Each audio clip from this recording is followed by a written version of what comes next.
전도서 4장 9절에서 12절 말씀은 이렇게 기록합니다. 두 사람이 한 사람보다 나음은 그들이 수고함으로 좋은 상을 얻을 것임이라. 혹시 그들이 넘어지면 하나가 그 동물을 붙들어 일으키려니와 홀로 있어 넘어지고 붙들어 일으킬 자가 없는 자에게는 화가 있으리라. 또 두 사람이 함께 누우면 따뜻하거니와 한 사람이면 어찌 따뜻하랴.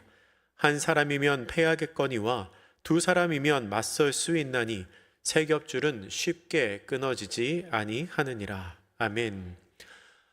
성경은 혼자서 모든 일을 할 수 있다고 말하지 않습니다. 한 사람이면 패하지만 두 사람이면 맞설 수 있고 셋이 모이면 쉽게 끊어지지 않는다고 말합니다. 하나님께서도 함께 사역하셨습니다. 천지 만물을 창조하실 때부터 성부, 성자, 성령, 삼위일체 하나님께서는 함께 동역하셨습니다. 그렇게 동역하시는 것이 이상적인 모습이었기 때문에 하나님께서는 사람을 만드실 때에 우리의 형상을 따라 우리의 모양대로 우리가 사람을 만들자라고 말씀을 하십니다. 그렇게 하나님께서 처음 만드신 세상은 참 아름답고 보기에 좋았습니다. 그래서 하나님께서는 창조의 일과를 마치실 때에 보시기에 좋았더라 라고 말씀을 하십니다. 만든 후에 만드신 피조물을 눈으로 보셨고 그 피조물을 보실 때에 그 모습이 참 좋아 보였다는 겁니다. 그런데 창조의 과정 중에서 하나님께서 좋지 않다라고 말씀하신 게 있습니다. 다 좋은데 좋지 않다라고 말씀하셨습니다. 그게 뭘까요? 창세기 2장 18절 말씀, 우리 화면을 보면서 같이 읽어보겠습니다. 시작. 여호와 하나님이 이르시되 사람이 혼자 사는 것이 좋지 아니하니 내가 그를 위하여 돕는 배필을 지으니라 하시니라. 아멘.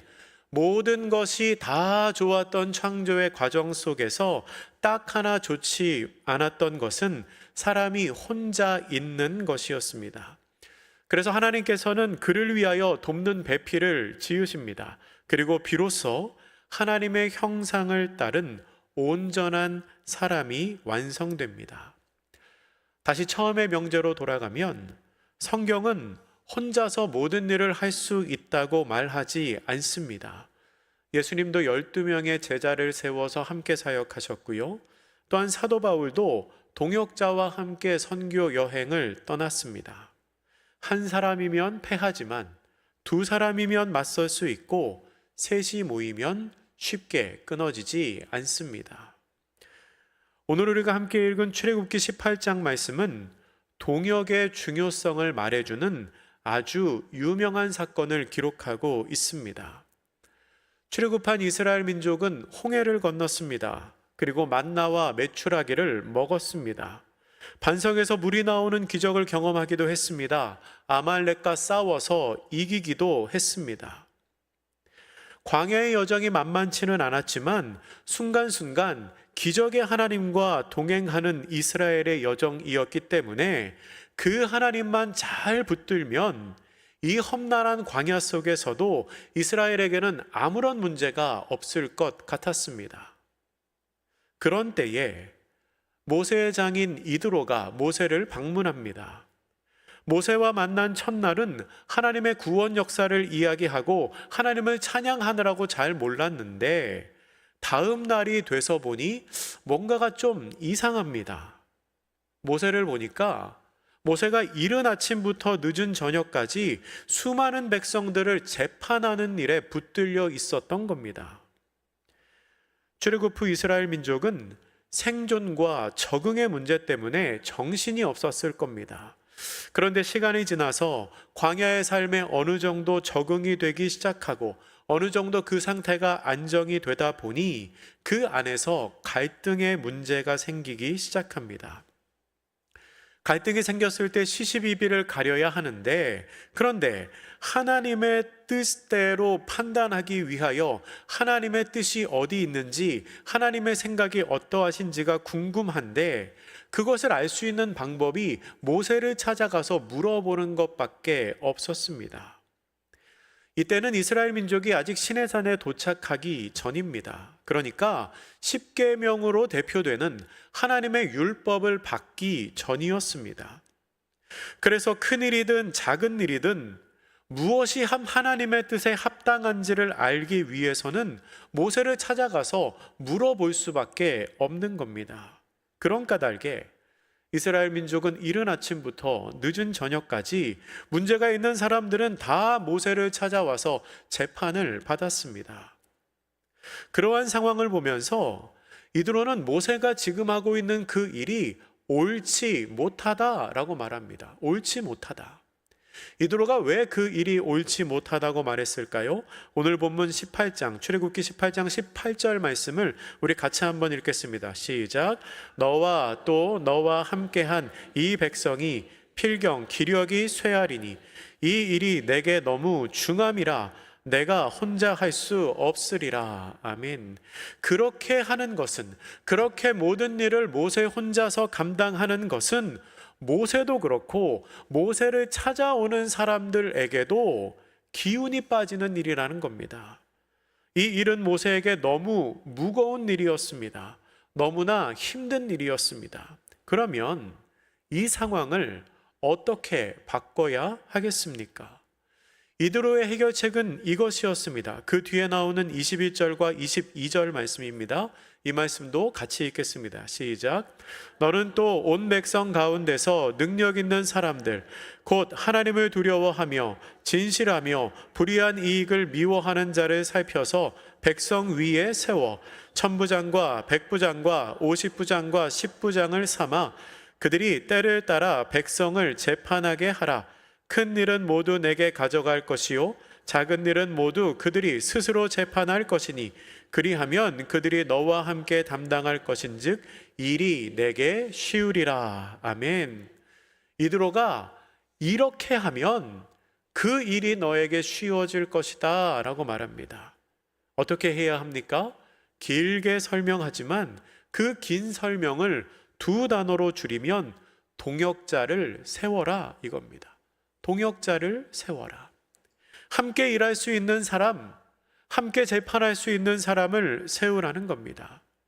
너무나 무거워서 혼자서 감당할 수 없는 그 일을 해결하기 위해서는, 그 일을 쉽게 하기 위해서는 동역자를 세워야 한다는 겁니다. 오늘 오후 찬양 예배는 안수집사회 헌신 예배로 드립니다. 헌신의 마음을 새롭게 하시는 안수집사님들 너무 귀하십니다.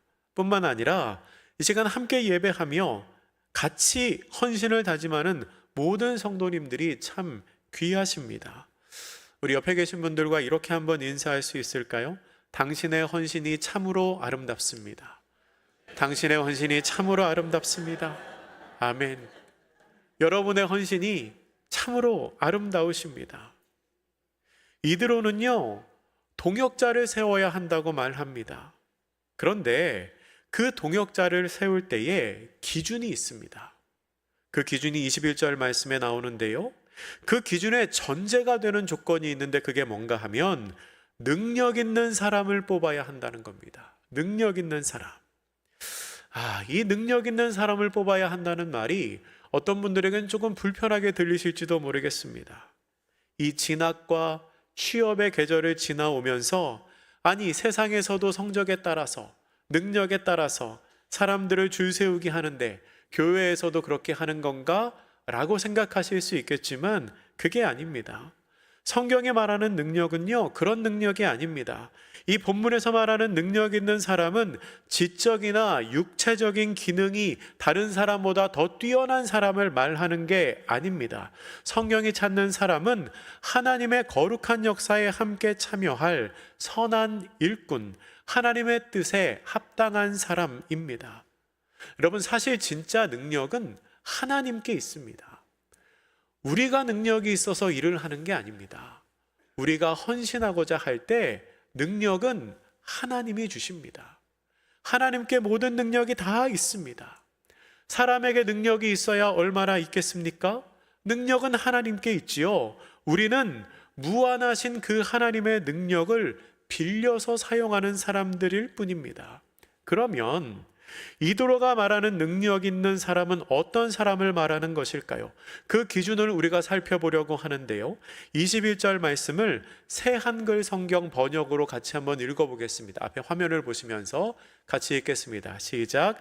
자네는 온 백성 가운데서 유능한 사람들을 골라내게, 여호와를 두려워하는 사람들, 믿음직스러운 사람들, 부당한 이득을 싫어하는 사람들을 골라내게, 그래서 그들을 백성 위에 1000명 대장, 100명 대장, 50명 대장, 10명 대장으로 세우게. 아멘.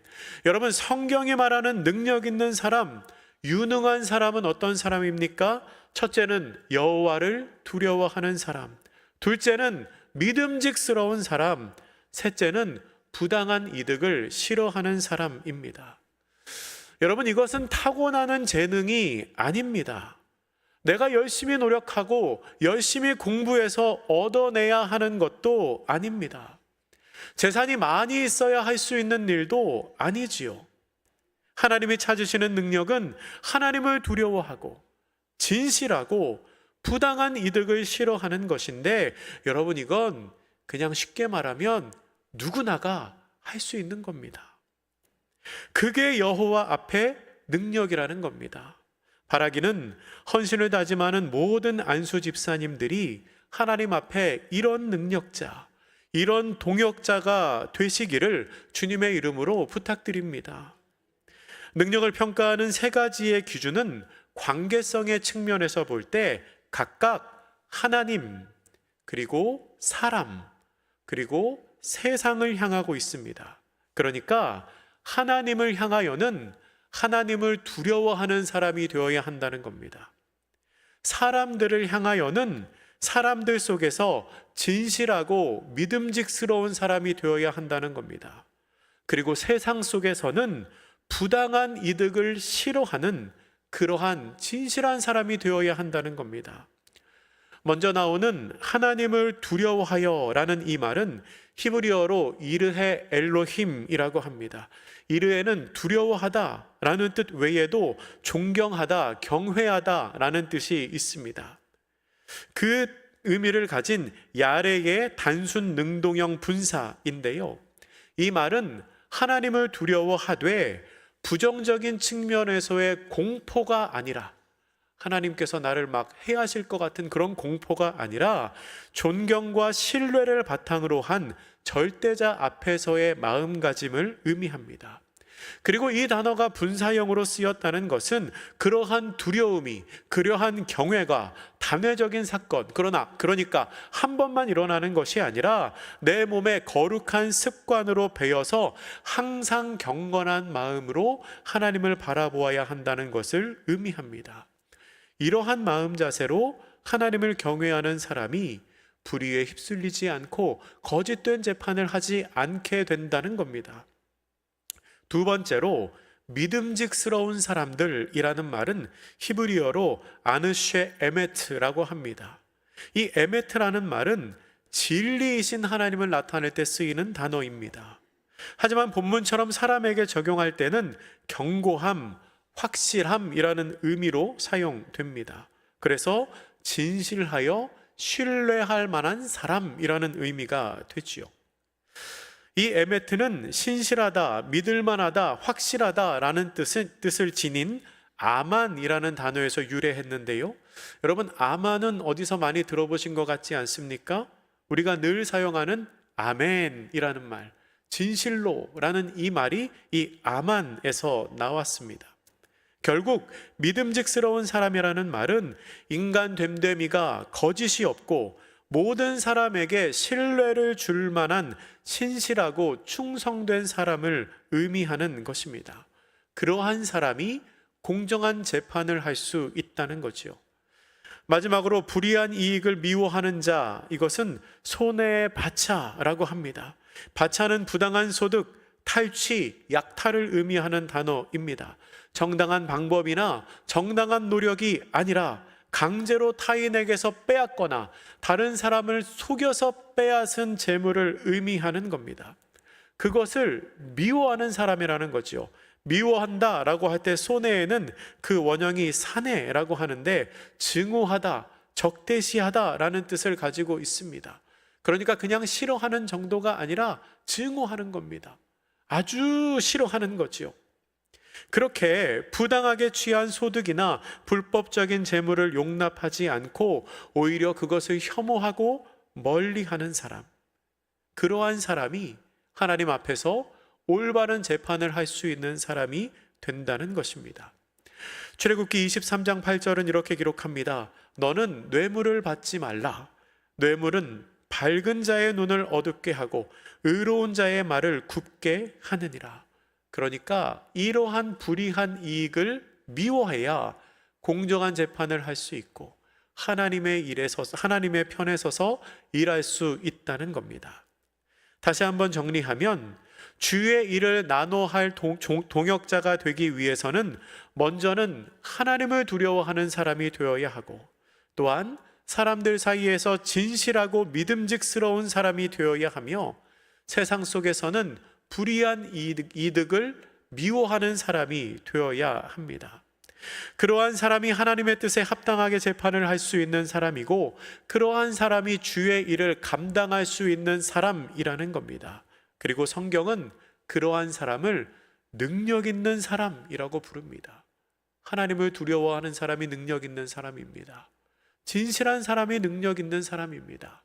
불의한 이익을 미워하는 사람이 능력 있는 사람입니다. 제가 이렇게 뵈니까 여기 계신 분들은 다 능력 있으신 분들인 것 같아요. 그러시죠? 하나님을 두려워하지 않으신 분 계세요? 없으시잖아요. 그렇죠? 불의한 이익을 좋아하시는 분 계세요? 없으시잖아요. 우리 다 능력 있는 사람입니다. 그렇죠? 문제는 내가 그 일을 할 것인가 하는 겁니다. 이미 능력이 우리에게 있는데 내가 그 일을 할 것인가. 우리 속담에 이런 말이 있죠. 구슬이 서말이라도 뒤에 뭐죠? 그렇죠. 구슬이 서말이라도 꿰워야 법에다. 여러분, 우리가 아는 건 다 천사같이 잘 알아요. 제가 지난번에 어떤 성도님이 무슨 얘기하다가 귀신같이 잘한다 그랬더니 담임 목사님이 고쳐주시더라고요. 귀신은 조금 그렇고 천사라고 하시죠. 천사같이 잘 알아요. 우리는 다 잘 알잖아요. 구슬이 서말이라도 이제 꿰어야 보배인 거죠. 여러분, 우리 다 잘 알고 있고요. 능력도 있는 사람들이에요.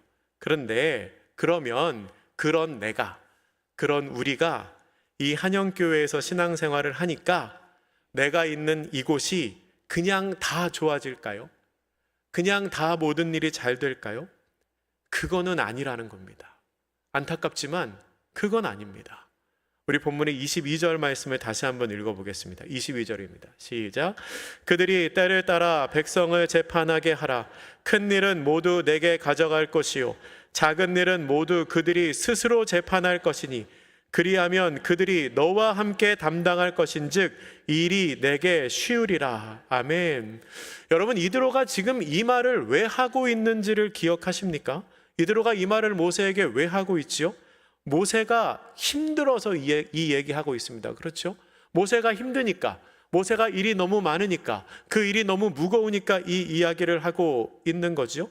모세의 짐을 덜어주려고 이 이야기를 하고 있는데, 근데 모세의 힘이 덜어지는 것, 그러니까 모세의 사역이 쉬워지는 것은 사람들을 잘 뽑는다고 끝나는 게 아닙니다.